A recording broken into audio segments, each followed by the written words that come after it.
Arielle had heard the whispers for years. In the heart of the woods, past the veil of old willows and forgotten trails, there stood a sanctuary untouched by time. Some called it the Mirror Temple. Others simply called it the place where you let go. Women returned from it changed, not in the way gossip hoped for, but in quiet, radiant ways. Eyes clearer, posture taller, something different in the air around them, as if they'd shed invisible skin. And now, it was Arielle's time.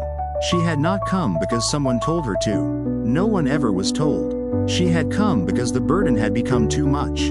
The mask she wore every day, smiling at work, nodding at friends, surviving expectations, was cracking. Her hair, long, silky, and ever-glamorous, had become a symbol of the life she no longer wanted.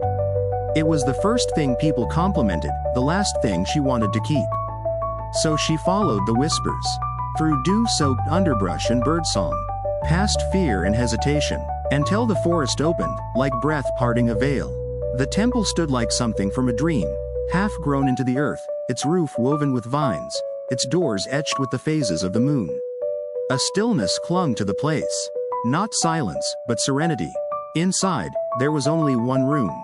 A domed chamber with a single marble chair at the center and mirrors lining the walls in a perfect circle. Dozens of reflections gazed back at her, not just current Arielle, but past selves. Angry Arielle, heartbroken Arielle, the hopeful girl with stars in her eyes who'd once dreamed of becoming someone the world never let her be. Behind her, a woman emerged silently. She was neither young nor old, her presence ageless, her eyes like deep water. She wore no ornament, no expression, just purpose. Arielle nodded. There was no need to speak. Her heartbeat thudded loud in her ears as she sat in the chair. The woman lit a single candle beside her, and the soft orange glow filled the space. She draped a soft cloth around Arielle's shoulders. Then, she took a silver comb and slowly brushed through Arielle's thick, dark hair. Arielle breathed deeply. With each pass of the comb, memories unspooled, laughter with someone she no longer loved, arguments she had never resolved, moments when she had made herself smaller just to be accepted.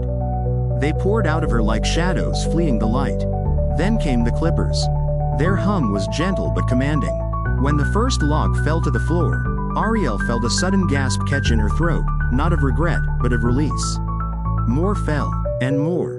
The woman worked with ritualistic precision. There was no hurry. Each strip shaved away not just hair, but fear, illusion, the old identity Arielle had carried like a costume. She watched in the mirrors as her reflection changed, not just in appearance, but in energy.